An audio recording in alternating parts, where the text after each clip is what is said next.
Here are the top stories for today, February 17, 2022. The poll body is looking to review poll campaign rules as COVID-19 curbs ease, responding to candidates' clamors as the election fever in the country heats up. It's the turn of some provinces to inoculate the younger population against COVID-19. The government pays special attention to the Bangsamoro Autonomous Region in Muslim Mindanao, which has been lagging in its vaccination drive. The Energy Department is reviewing terms of reference on the possibility of building a national oil reserve in the midst of soaring oil prices taking a toll on many sectors. And the country's top diplomat says the safety of Filipinos in Ukraine remains a priority, assuring their safe exit as tensions in the East Europe nation continue to brew.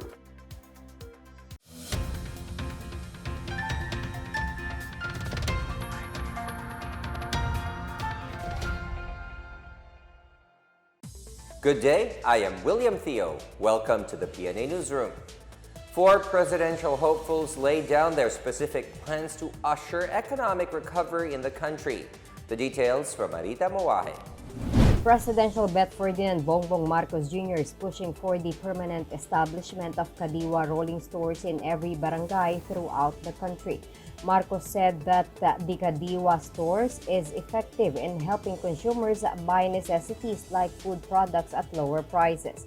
Marcos has been recommending that the government support local farmers and buy goods from them. He also encouraged Filipinos to support local farmers and their products as it is most needed now that the country is slowly recovering from the pandemic. Vice President Leni Robredo vowed to protect the rights and well-being of the indigenous peoples, stressing that they will not be left behind by the government if she gets elected as president. During her visit to an Ati community in Boracay Island, Robredo said she envisions that IPs would live in communities without the fear of being evicted from their lands to make way for development programs or projects. She also stressed the need to preserve the cultural heritage of IPs, particularly noting that the world-famous Boracay Island is being developed to promote tourism. Moreover, Robredo reiterated her stand in supporting the whole-of-nation approach by the National Task Force to End Local Communist Armed Conflict, or NTF-ELCA. She said that for the program to become successful, there is a need to build confidence among the former rebels that they are part of the country's development. Partido Reforma standard-bearer Senator Panfilo Ping Lacson lauded President Rodrigo Duterte's executive order institutionalizing the acceptance of the national ID as sufficient proof of identity in all private and government transactions. Lacson authored and sponsored the national ID measure in the Senate in hopes not only of helping fight crime but also allowing better access to social services for all Filipinos. Moreover, Lacson renewed his proposal on right-sizing agencies under the executive branch to optimize the delivery of essential public services and state-funded programs at less cost to taxpayers. He said this is to enhance government response during disaster situations, especially in areas where the local government units cannot provide immediate relief to affected citizens and handle everything. Meanwhile, presidential aspirant Francisco Isko Moreno Domagoso vowed to strengthen agriculture and education to ensure the country's food security at a time of the pandemic. Domagoso, in his campaign sortie in Los Baños, Laguna, said he would invest in food security by reviving the agriculture industry and education. Taking a lesson from the coronavirus pandemic, Domagoso said the health crisis has exposed the rising global food insecurity and nations must be prepared for such challenges. For the PNA Newsroom, I am Marita Moahe. The Commission on Elections is looking to review the poll campaign rules to coincide with the government's alert level classifications being implemented in the country. Comelec acting chairperson Socorro Inting made the remark in response to complaints of some candidates, particularly on the prohibition in taking selfies and giving handshakes, as stated in Comelec Resolution 10732. Maybe we will review our rule on the campaigns to be consistent with the alert level.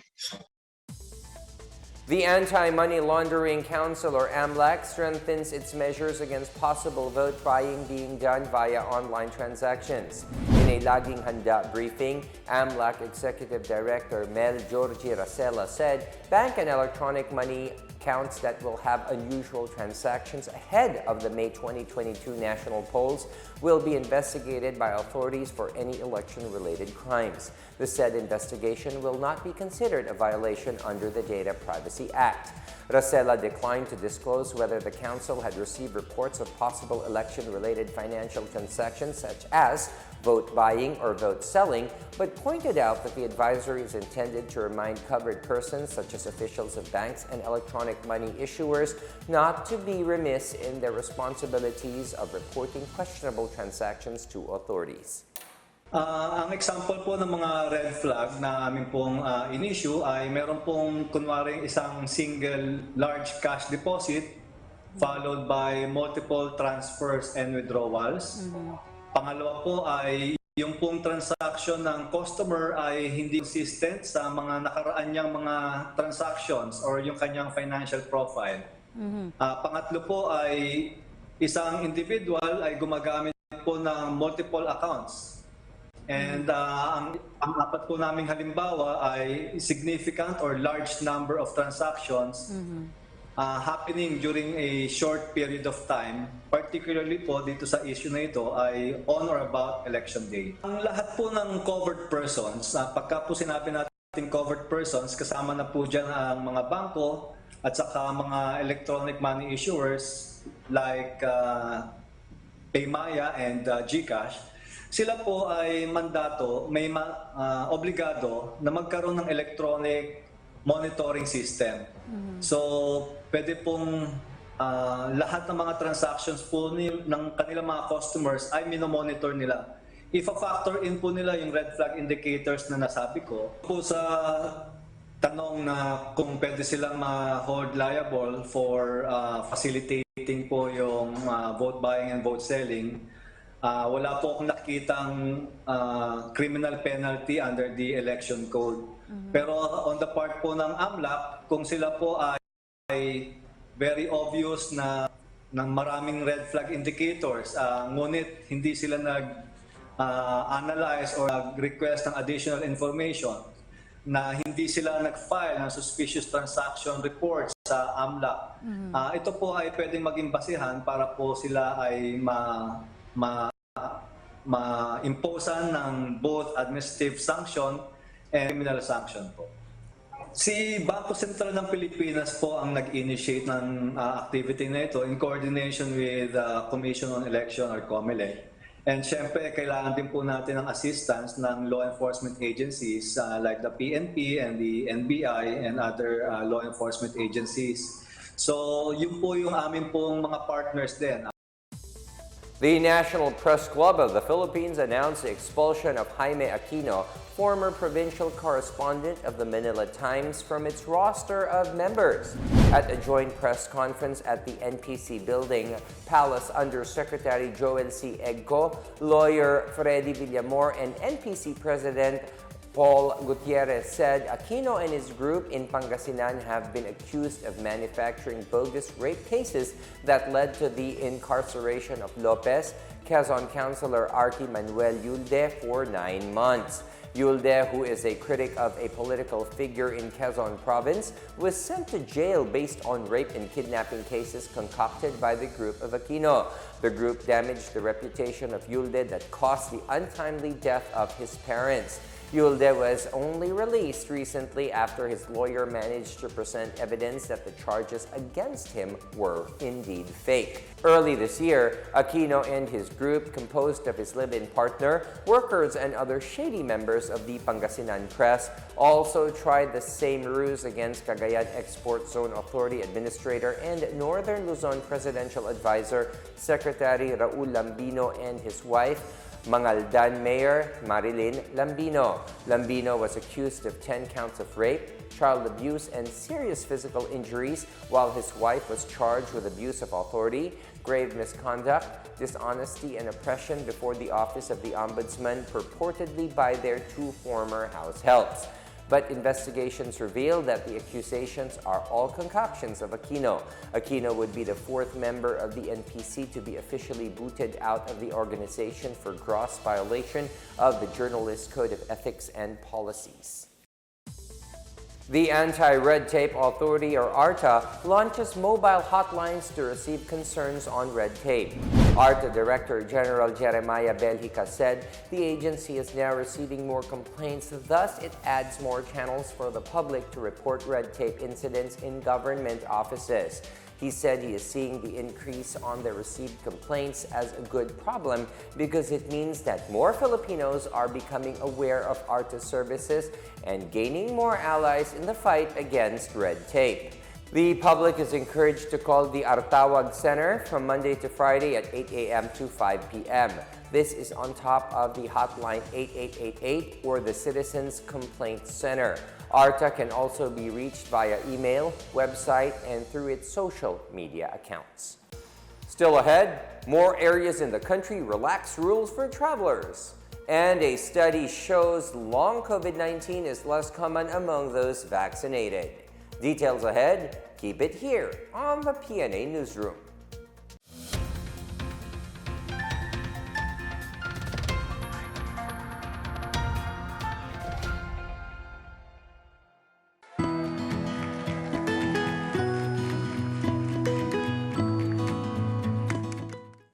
The COVID-19 pandemic has greatly changed our lives for the worse. Lives and jobs were lost and economies reached a meltdown.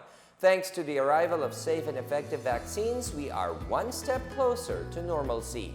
It's time to do our part, get vaccinated for our safety and for our recovery. You are there in that community, go there and have yourself vaccinated by any of the vaccines available. They are all potent, they are all effective. I would like to appeal to all our kababayans, please get vaccinated against COVID-19 and be the government partner in preventing further spread of the disease. I encourage you to get vaccinated as soon as possible time. These vaccines are safe and they are the key to reopening our society. The need for international solidarity and cooperation cannot be made clearer than this pandemic because everyone is safe. No one is safe globally until everybody is safe. Vaccines work.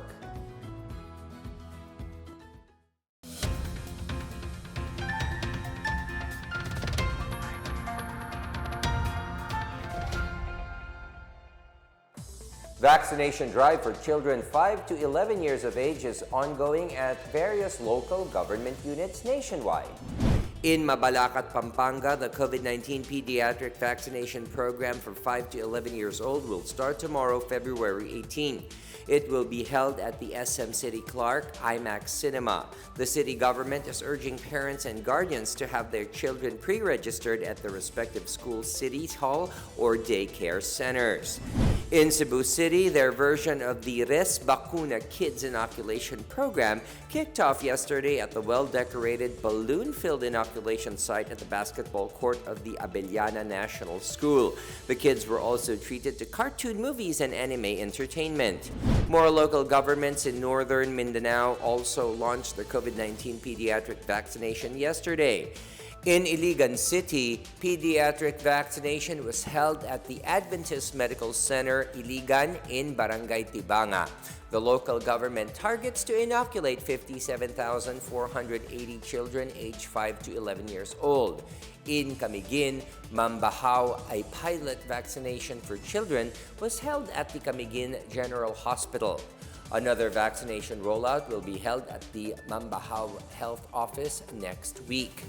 And in Lanao del Sur, their vaccination teams have been going down to barangays following the relaunch of the COVID-19 National Vaccination Days or Bayanihan Bakunahan. The Integrated Provincial Health Office is keen on reaching out to the communities, especially when the province only had vaccination coverage of 22% as of February 14. Children aged 5 to 11 years old in Marawi and Iligan City were vaccinated against COVID-19 in a fun and relaxed atmosphere as the government continues to roll out its vaccination campaign. Claire Gighe has the story.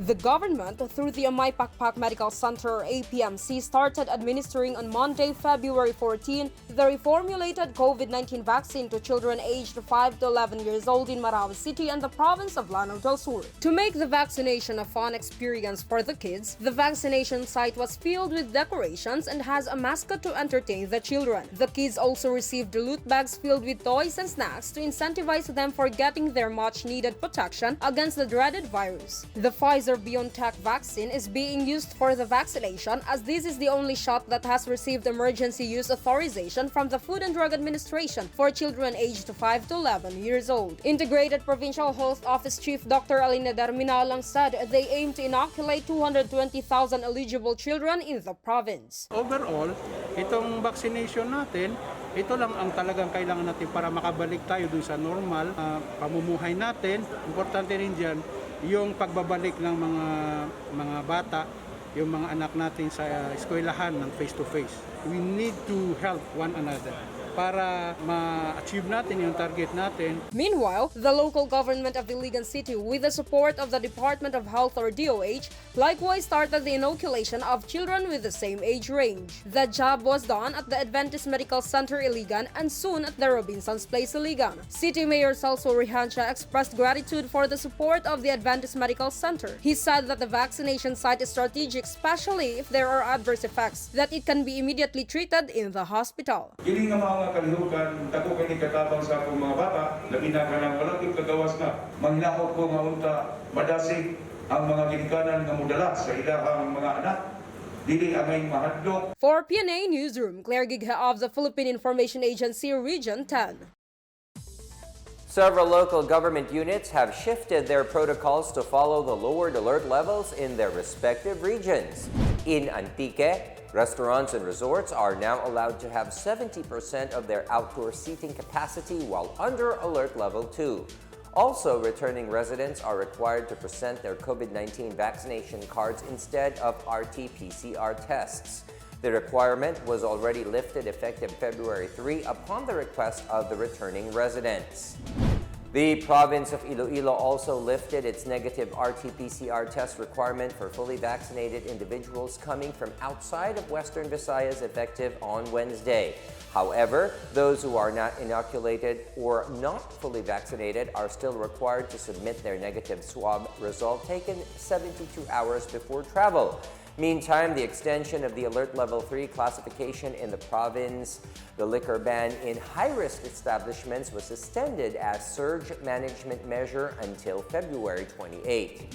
In Naga City, vaccinated individuals are allowed to enter any establishment after presenting a vaccination card and e-Salvar quick response identification or filling up a health declaration and contact tracing form.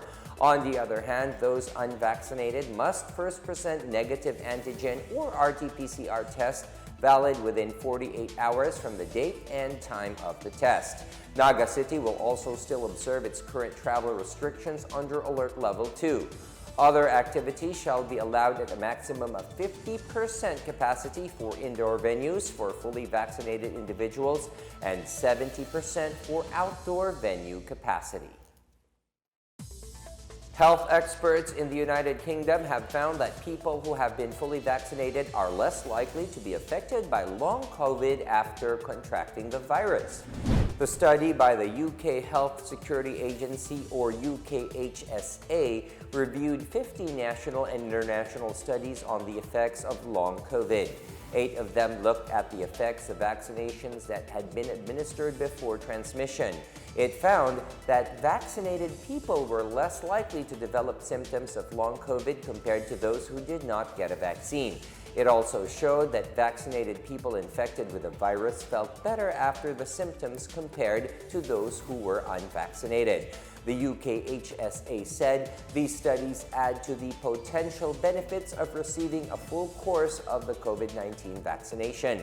The National Health Service, meanwhile, said the study was an important reminder of the significance of vaccines in keeping the virus at bay and preventing healthcare services from being overwhelmed.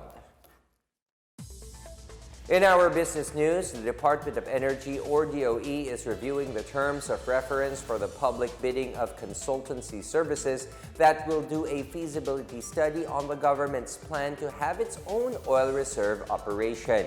Energy Assistant Director Rodela Romero said after the failed bidding in getting an advisor to do a study on the establishment of the Strategic Petroleum Reserve Program, or SPR, the agency still targets to finish the study before the end of the Duterte administration.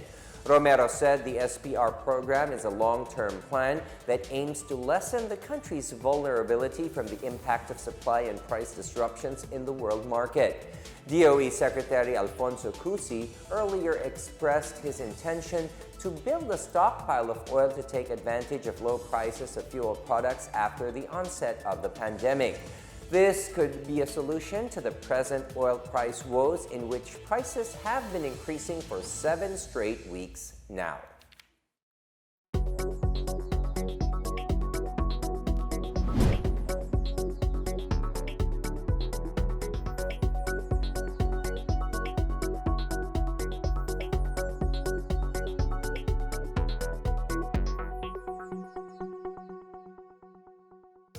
Up next, the Philippines moves to safely evacuate Filipinos from Ukraine as brewing tensions remain.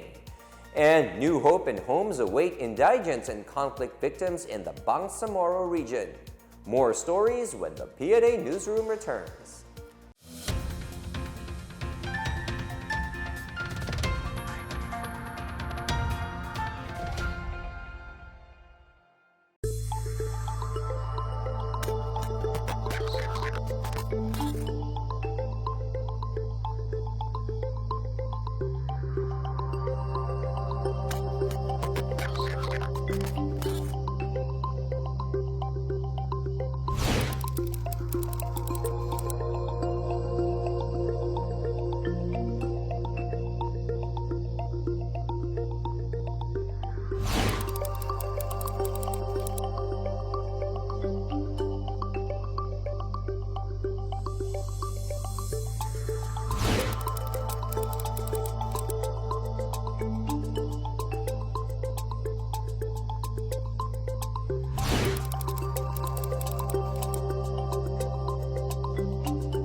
Foreign Affairs Secretary Teodoro Locsin Jr. has assured that Filipinos in Ukraine would be kept safe amid the Ukraine-Russia border crisis. Locsin vowed that he will personally see to the safety of Filipinos seeking to escape the conflict in the country. He said he was reaching out to countries with common borders with the Eastern European nation to ensure a safe passage out for Filipinos there. He also urged the United States to keep watch as they did and more discreetly back in Libya during their evacuation and rescue operations. There are around 380 Filipinos in Ukraine, according to the latest data from the Department of Foreign Affairs, or DFA. The government is arranging free repatriation flights with the earlier scheduled to depart today, February 17. A total of 350 indigent and conflict-affected families of the Bangsamoro Autonomous Region in Muslim Mindanao are set to receive poor shelters from the government. The BARMM's Kapayapaan sa Pamayanan program, or Kapyanan, said the housing project cost 231 million pesos for the building of 350 shelters in 7 villages in Midsayap, North Cotabato. On Tuesday, a ceremonial groundbreaking for the construction of 50 units of core shelters was held in Barangay Kadingilan, one of the villages that benefited from the program.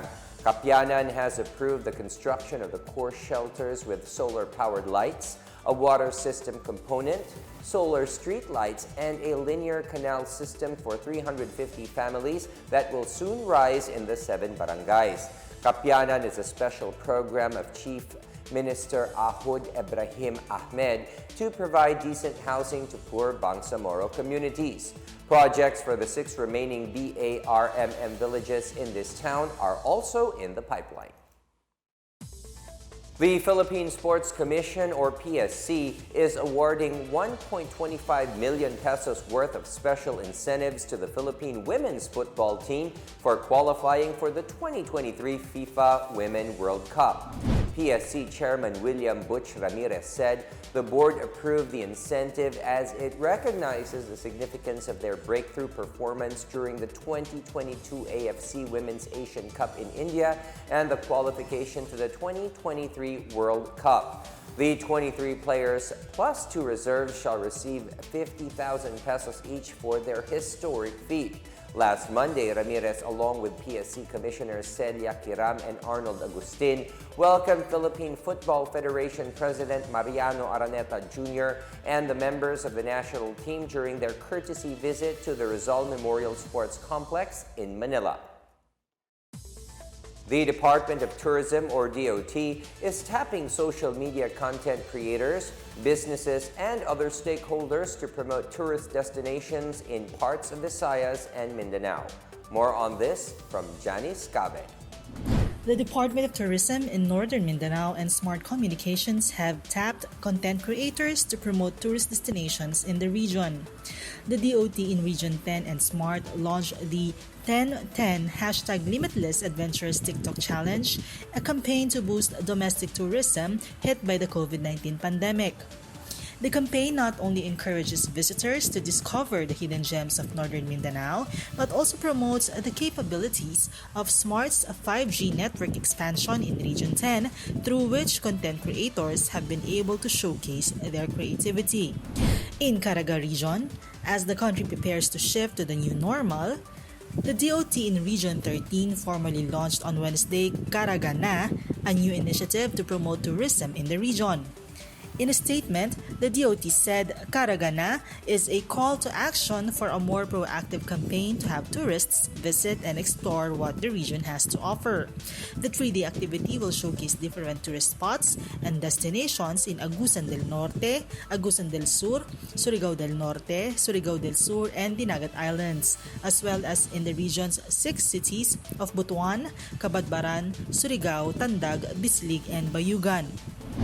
Meanwhile, marine and outdoor tourism attractions as well as Filipino martial arts will be showcased in the International Travel Festival 2022 at the Ayala Center, Cebu from February 18 to 20. The DOT Central Visayas said this initiative supports the region's tourism industry players who are still reeling from the effects of the COVID-19 pandemic and will showcase key destinations in Cebu, Bohol, Negros Oriental, and Siquijor. The activities will be streamed live on the Department of Tourism Central Visayas and visit Central Visayas Facebook pages. For the PNA Newsroom, I'm Janice Cave.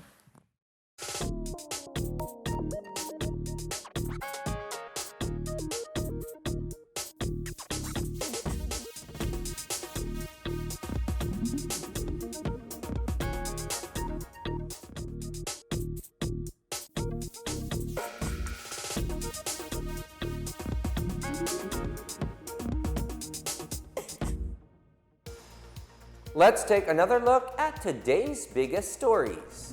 The poll body is looking to review poll campaign rules as COVID-19 curbs ease, responding to candidates' clamors as the election fever in the country heats up. It's the turn of some provinces to inoculate the younger population against COVID-19. The government pays special attention to the Bangsamoro Autonomous Region in Muslim Mindanao, which has been lagging in its vaccination drive. The Energy Department is reviewing terms of reference on the possibility of building a national oil reserve in the midst of soaring oil prices taking a toll on many sectors. And the country's top diplomat says the safety of Filipinos in Ukraine remains a priority, assuring their safe exit as tensions in the East Europe nation continue to brew. As Filipinos, we all have a vital role to play in preventing the spread of COVID-19. So remember, wear your face masks and face shields, wash your hands often, practice safe physical distancing, go out only for essential reasons, and get vaccinated as soon as possible to protect ourselves, our families, and the community. Together, we can beat COVID-19.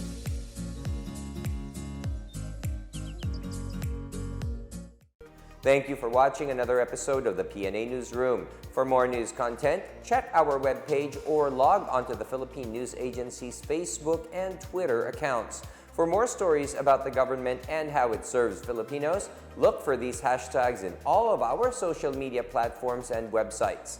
We are shown on the pages of the PCOO and its attached agencies. Also, watch us on television on PTV4 and IBC 13. And that's your daily dose of the biggest stories that you need to know. From the PNA Newsroom, we tell stories that inspire change. I am William Theo. Good day, everyone.